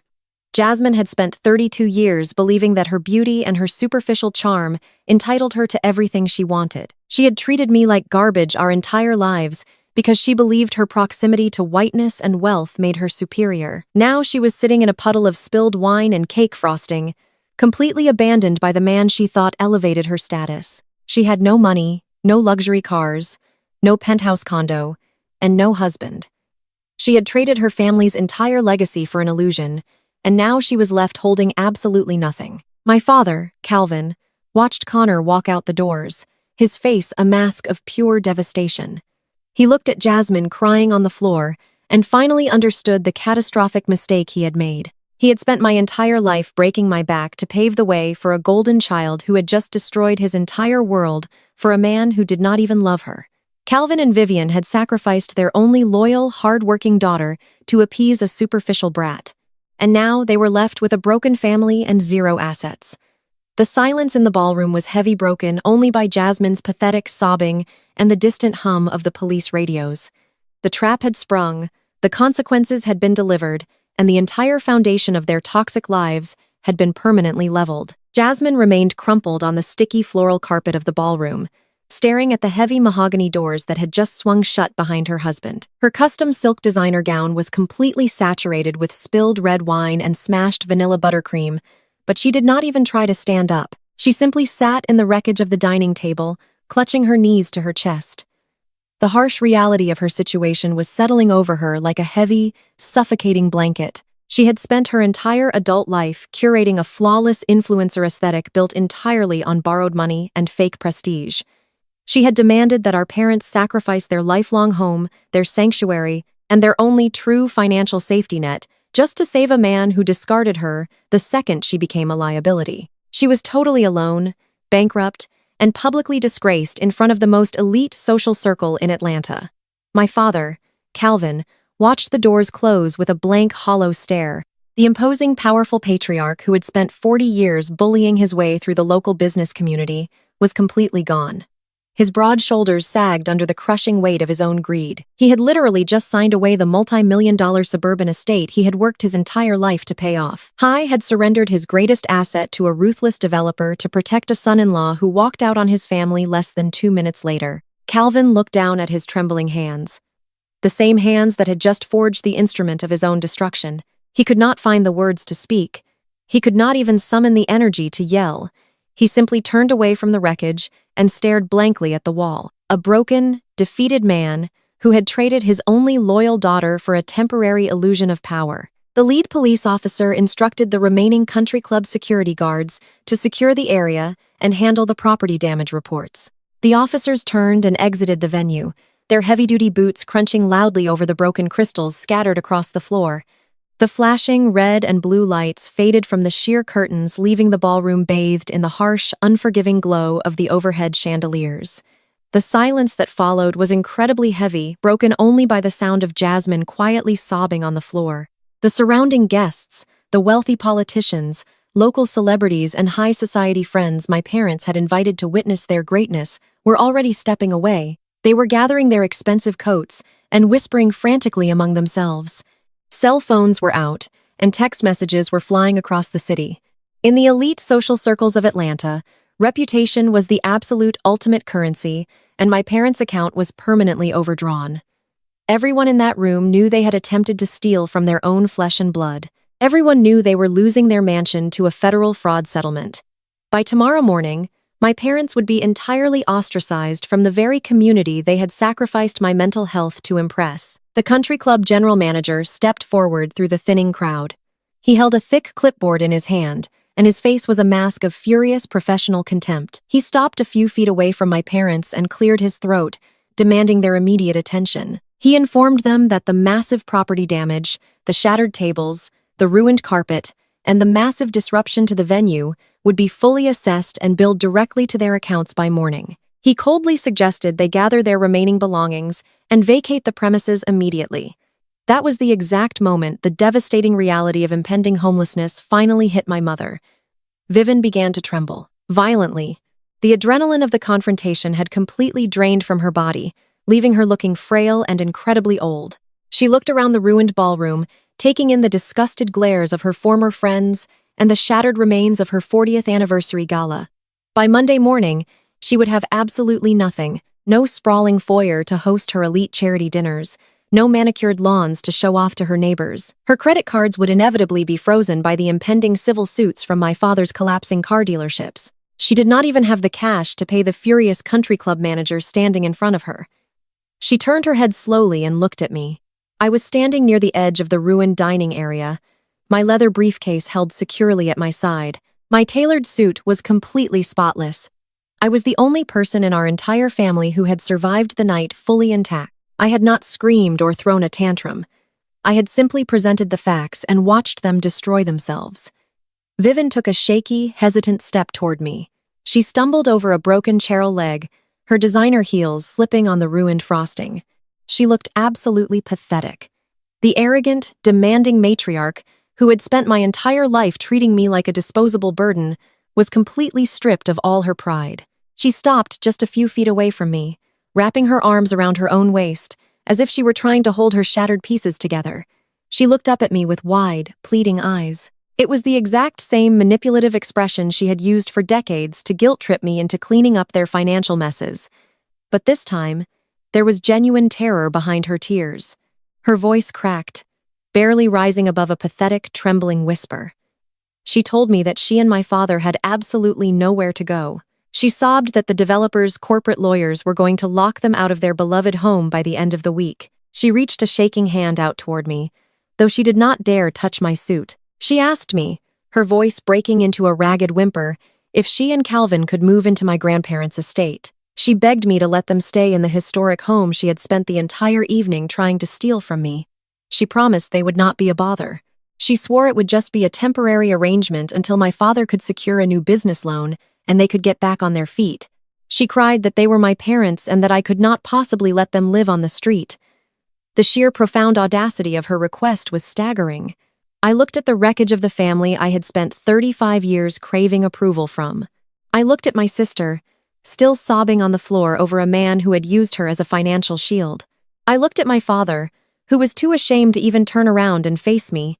And then I looked at my mother, who still genuinely believed that after decades of emotional abuse and a coordinated attempt to commit federal fraud, she could simply ask me to save her from the consequences of her own actions. She was asking to live on the very land my grandparents had purchased during segregation, the land they had sweated and bled for, the land she had openly mocked as a useless dirt patch until she needed to steal it to fund a lie.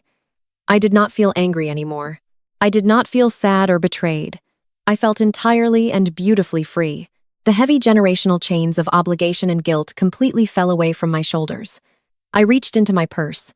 My fingers brushed past my federal identification badge and closed around a piece of thick folded paper. I pulled out the heavy leather folder containing the original $15,000 catering bill from the very beginning of the night. I stepped forward, closing the distance between us. I placed the leather folder on the only remaining dry spot of the cracked glass cocktail table. I slid it across the surface until it stopped right in front of my mother's trembling hands. I looked her dead in the eye, my voice completely calm, steady, and carrying absolute finality. "Like you said, Mom," I told her, making sure she heard every single syllable clearly over the sounds of my crying sister. "That property is strictly for people who contribute to the legacy. Pay your bill." I did not wait for her response. I did not need to hear another excuse or another desperate plea. I turned my back on her completely. I walked past the ruined cake, past the shattered glass, and past the shocked country club guests who were watching in absolute silence. The crisp sound of my heels echoed across the hardwood floor. I pushed open the heavy mahogany doors of the ballroom and stepped out into the cool Atlanta night air, leaving my parents and my sister weeping in the ruins of their anniversary party. Walking out of the Buckhead Country Club that night was like taking my first real breath of air in 35 years. The cool Atlanta breeze felt clean and sharp against my face. I did not look back at the grand mahogany doors. I did not wait by my car to see if anyone would run after me with a sudden miraculous apology. I knew exactly who they were, and I was finally entirely at peace with walking away from them. 6 months have passed since that anniversary gala. 6 months since the flawless illusion of my family's elite status completely imploded on the ballroom floor. The fallout was not just a private family tragedy. It was a massive, highly publicized spectacle that ripped through Atlanta high society like a hurricane. When you build your entire empire on arrogance and lies, the collapse is always going to be deafening. Connor learned that lesson the hardest way possible. Signing over my parents' mansion kept him out of handcuffs that specific night, but it did absolutely nothing to stop the federal government. The State Commercial Real Estate Commission received the police report on Monday morning just as the officer promised. They revoked his broker's license before lunch, but the real blow came 3 weeks later. The federal authorities had subpoenaed the audio recording I captured. They did not care that the developer was satisfied with his new real estate. They cared about the blatant wire fraud and the forgery of federal documents. Connor was formally indicted. His boutique commercial real estate firm was shuttered permanently. The sleek downtown office he used to brag about was cleared out and locked tight. Now, instead of wearing velvet tuxedo jackets and sipping vintage champagne, he wears cheap suits to federal court hearings, desperately trying to negotiate a plea deal that might keep him out of a minimum security prison. His promise to divorce Jasmine was the only thing he actually followed through on. He filed the paperwork the very next morning, legally severing himself from her massive liabilities. Jasmine's spectacular downfall was almost difficult to watch, but it was entirely of her own making. The golden child, who had spent her whole life looking down her nose at me, was suddenly left holding the bag for over $100,000 in hidden credit card debt. The bank was absolutely merciless. The brand new luxury sports utility vehicle she bought with the stolen deposit was repossessed right out of the country club parking lot a few days later. The penthouse condo she put a down payment on canceled her contract and kept the cash. But the financial ruin was not even the worst part for my sister. The worst part was the social annihilation. In Atlanta, secrets do not stay secret for long. The story of the forged deed, the stolen money, and the country club meltdown leaked to the local blogs within 48 hours. It spread across social media like wildfire. Jasmine's carefully curated luxury influencer aesthetic was instantly exposed as a total fraud. Brands dropped her sponsorships immediately. Her comment sections were flooded with people mocking her fake wealth and calling her out for stealing from her own sister. The humiliation was so absolute and so deeply public that she permanently deleted all of her social media accounts just to stop the relentless ridicule. Today, the woman who used to demand front-row seats at fashion shows is working a minimum-wage retail job at a mid-tier shopping mall. She spends her days folding the exact same designer clothes she used to pretend she could afford, standing on her feet for 8 hours a day, and dealing with difficult customers. She has no money, no husband, and no platform. She traded her soul for an illusion and ended up with absolutely nothing. My parents did not fare any better. Calvin and Vivian had to pack up 40 years of memories and walk out of their multi-million-dollar suburban mansion. Miss Pierce's corporate lawyers did not give them an inch of grace. They executed the property transfer with brutal efficiency, The loss of the house was just the first domino to fall. Once the rumors of the fraud scandal hit the business community, Calvin's luxury car dealerships went into a total tailspin. His silent partners pulled their investments. The major banks called in his heavily leveraged business loans and refused to extend his lines of credit. He was forced to liquidate his remaining assets just to avoid a total corporate bankruptcy. The social exile was absolute. Vivian's elite charity boards politely asked her to step down effectively immediately. The country club quietly revoked their membership, claiming that the extensive property damage and police presence at the anniversary gala violated their strict code of conduct. The friends they had spent decades trying to impress completely abandoned them, refusing to return their phone calls or invite them to social gatherings. My parents are now living in a cramped two-bedroom apartment on the far outskirts of the city. The space is too small for the heavy, ornate furniture they managed to salvage from the mansion. They are completely isolated, cut off from the wealth and prestige that used to define their entire existence. I heard through the grapevine that they rarely leave the apartment because the shame of running into their former high society peers is just too much to bear. They sacrificed their only loyal daughter to protect their image. And in the end, they lost the daughter, the image, and the wealth all at once. While their world crumbled, my world expanded in ways I had only ever dreamed of. I am no longer just a forensic accountant, managing other people's compliance records. I stand today on the wide wraparound balcony of my grandparents' historic estate. The sprawling green property stretches out before me, bathed in the warm afternoon sun. I did not sell a single inch of it. Instead, I used my own savings and secured legitimate commercial grants to develop the land exactly the way my grandparents would have wanted. The sound of construction equipment echoes across the property. We broke ground last month on a massive new project. I am transforming this historic plot of land into a state-of-the-art technology and finance incubator specifically designed for minority women. We are building a massive facility with collaborative workspaces, mentorship offices, and resource centers. I am creating a space where brilliant Black women who have been overlooked, underestimated, and told to sit at the overflow tables of life can come to build their own empires. I am making sure they have the financial backing, the legal guidance, and the community support they need to succeed without ever having to compromise their integrity or beg for a seat at someone else's table. I lean against the balcony, railing, taking a deep breath of the fresh air. I am not alone up here. I hear the sound of genuine laughter coming from the open French doors behind me.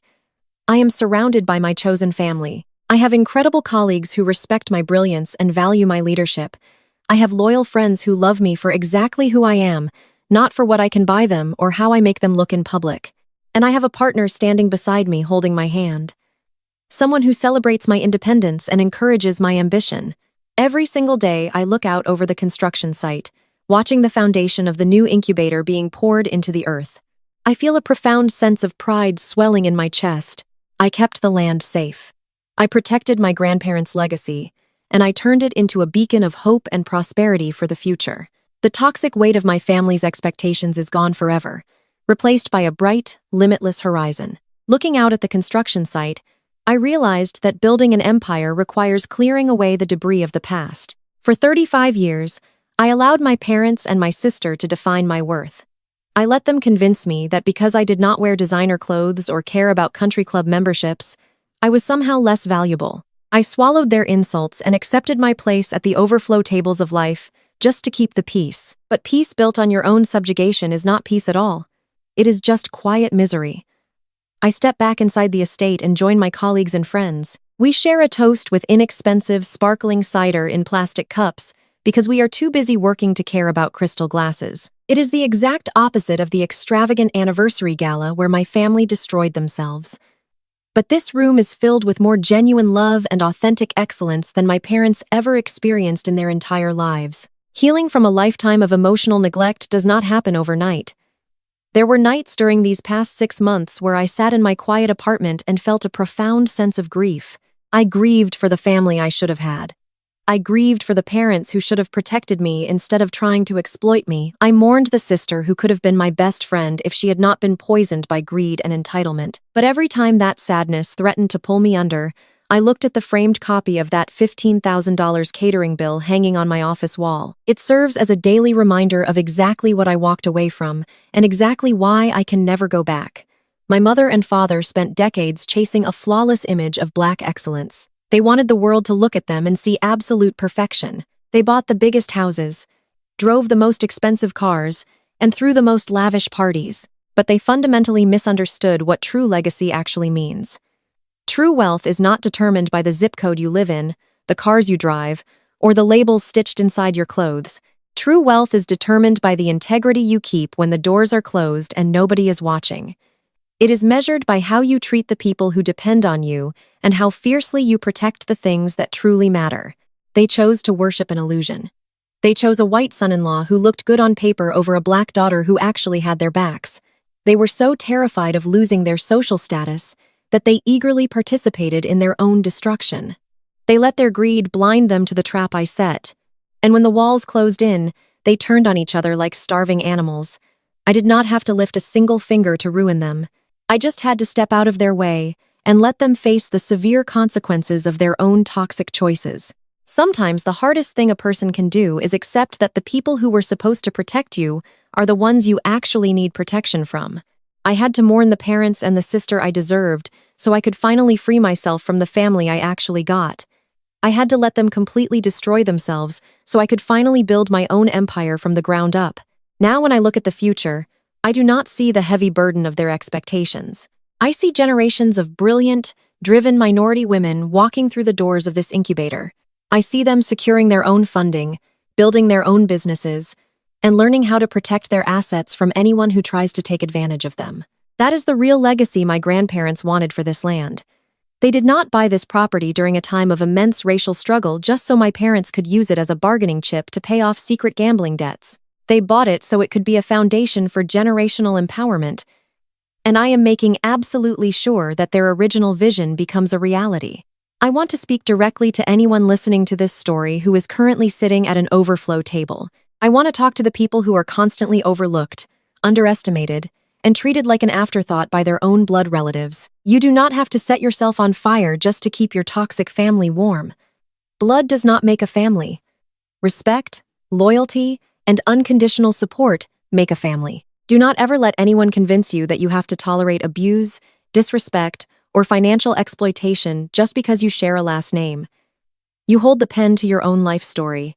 You have the power to draw a firm line in the sand and walk away from tables where you are no longer valued. It can be terrifying to step out on your own and leave behind everything you know. But the freedom on the other side of that fear is worth every single tear. You have to be willing to lose toxic people in order to find yourself. Protect your assets, keep your plans quiet, know your incredible worth, and never let anyone sell your future behind your back. Have you ever had to cut off toxic family members to protect your peace and secure your own legacy? Have you ever walked away from people who tried to dim your light just so they could shine brighter? I want to hear your stories. Let me know in the comments below. Share your experiences so others know they are not alone in their journey to freedom. Thank you for listening to my story.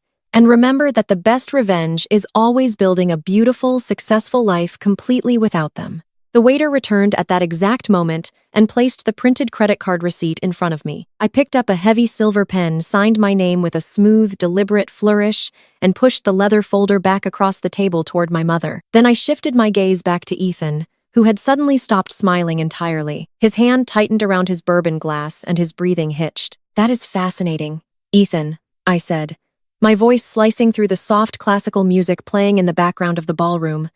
"Because the title you forged and sold yesterday afternoon expired 15 years ago.